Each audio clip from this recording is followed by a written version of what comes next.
সবার জন্য freelancing. Freelancing জগতে এমন কথা সবাই শুনেছেন। এই কথাটা শুনতে অনেক বেশি ফ্যাসিনেটিং মনে হলেও বাস্তবতা ঠিক এর উল্টো। আমি নিজে ফ্রিল্যান্সিং পছন্দ করি, কারণ ফ্রিল্যান্সিং আমার জীবনে অনেক ভালো কিছু নিয়ে এসেছে।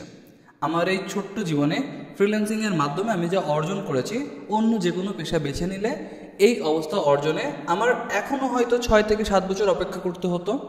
সুতরাং ফ্রিল্যান্সিং আমার জীবনে এক প্রকার আশীর্বাদ। সবার জন্য ফ্রিল্যান্সিং এই কথাটা সবাই বললেও আমি বলবো freelancing is not for everyone. এই কথাটা শুনে আমাকে গালি দিতে মন চাইলে একটু ওয়েট করেন, সম্পূর্ণ ভিডিওটা দেখেন, তারপর ইচ্ছা হলে গালি দিয়েন, মাইন্ড করব না।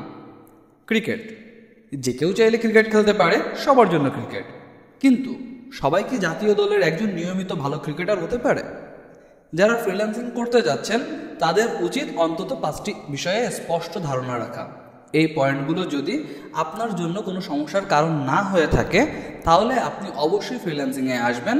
অনেক ভালো কিছু অপেক্ষা করছে আপনাদের জন্য।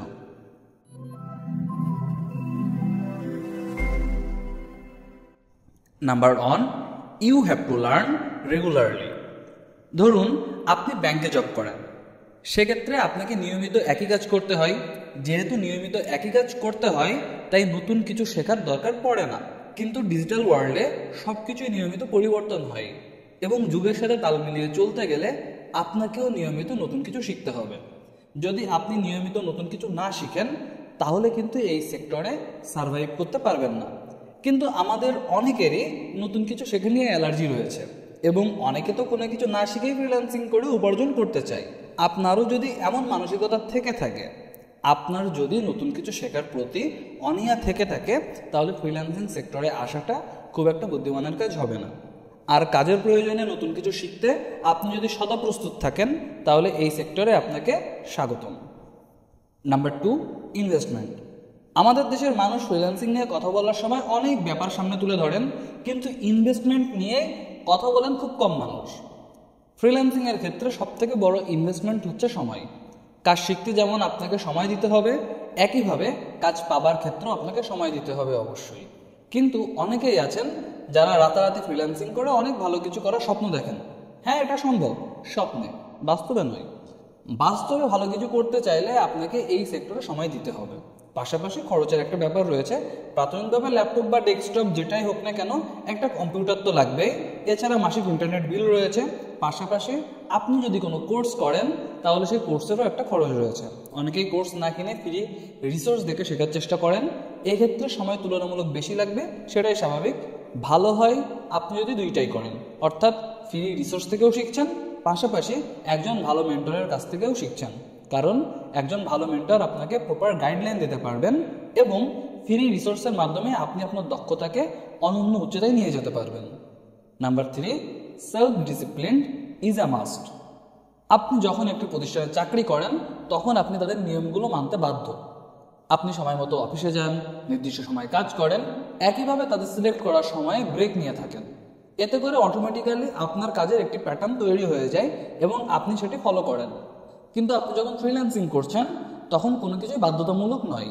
হ্যাঁ, একটা নির্দিষ্ট ডেডলাইনে আপনাকে প্রজেক্ট সাবমিট করতে হবে, কিন্তু কখন কাজ করবেন, কত সময় ব্রেক নেবেন, এমন ধরনের কোনো বাধ্যবাধকতা থাকে না, যে কারণে অনেক সময় অবসাদ চলে আসতে পারে। পাশাপাশি যত কাজ করবেন তত বেশি টাকা। এই থিওরি মেনে সারাদিন কাজ করাটাও আপনার নিজের জন্য খুব ভালো কিছু নয়। এই কারণে আপনার নিজেকেই ঠিক করতে হবে কখন কোন কাজটা আপনার করা উচিত। একটি নির্দিষ্ট রুটিন বানিয়ে সেটি ফলো না করলে কয়েক মাস পরেই আপনি অবসাদে ভুগবেন। তখন আপনার ক্রিয়েটিভিটি স্বাভাবিকভাবেই কমতে থাকবে। So be careful. Number 4, no fixed earning. এটা 2022 সালের জানুয়ারি থেকে আগস্ট মাস পর্যন্ত আমার আর্নিং গ্রাফ দেখে বুঝতেই পারছেন, প্রত্যেক মাসে আর্নিং কখনো সমান হয় না। কখনো অনেক বেশি উপার্জন, কখনো বা তুলনামূলক কম। এবং প্রত্যেক ফ্রিল্যান্সারের জীবন এভাবেই চলতে থাকে।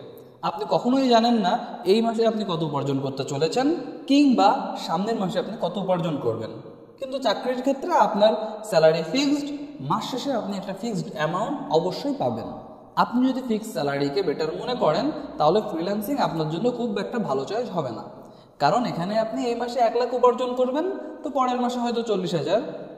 Number 5, freelancing is uncertain and risky. Freelancing কিন্তু কিছু কিছু ক্ষেত্রে বেশ রিস্কি। আপনি অন্যান্য পেশায় ছুটি পাবেন, কিন্তু ফ্রিল্যান্সারদের কোনো ছুটি নেই।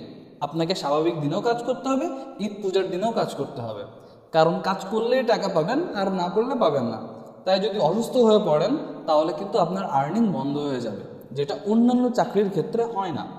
পাশাপাশি রেগুলার জবগুলোর ক্ষেত্রে আপনি কোনো প্রবলেম ফেস করলে কোম্পানির অন্যান্য এমপ্লয়ের থেকে আপনি সাপোর্ট নিতে পারেন, কিন্তু ফ্রিল্যান্সিংয়ের ক্ষেত্রে আপনি নিজেই সিইও, আপনি নিজেই এমপ্লয়ি। তাই আপনার সকল সমস্যা আপনাকেই সমাধান করতে হবে। হ্যাঁ, ইউটিউব কিংবা গুগল থেকে সমাধান পেয়ে যাবেন, তবে সেটা আপনাকেই খুঁজে বের করতে হবে। আবার আপনি যে নিয়মিত অর্ডার পাবেন তারও কোনো নিশ্চয়তা নাই।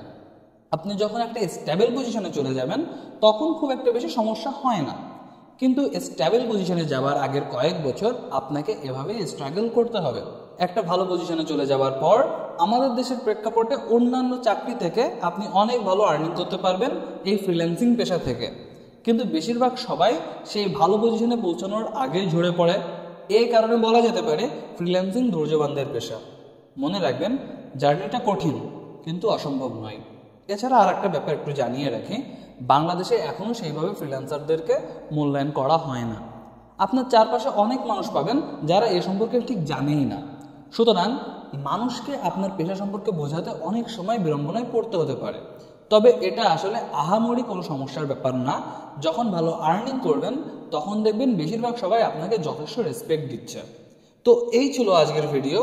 মূলত আমরা এই সেক্টর সম্পর্কে অনেক কিছুই জানি না, আর না জেনে এই সেক্টরে আসি এবং এর বিশালতা দেখে অনেকেই থেমে যাই, যে কারণে ফ্রিল্যান্সিং সম্পর্কে আমাদের ধারণা আরও স্পষ্ট করতে আমার আজকের এই ভিডিও। এই ভিডিওর উদ্দেশ্য কিন্তু আপনাদেরকে ডিমোটিভেটেড করা নয়, বরং ফ্রিল্যান্সিং সম্পর্কে আপনাদের ধারণা যেন আরও স্পষ্ট হয় এবং আপনি যেন সেইভাবে প্রিপারেশন নিতে পারেন। ফ্রিল্যান্সিং সেক্টরে আসতে চাইলে অবশ্যই উপরের ব্যাপারগুলো মাথায় রাখবেন। যদি উপরের পয়েন্টগুলো আপনার জন্য কোনো সমস্যা না হয়ে থাকে তাহলে ফ্রিল্যান্সিং জগতে আপনাকে সুস্বাগতম।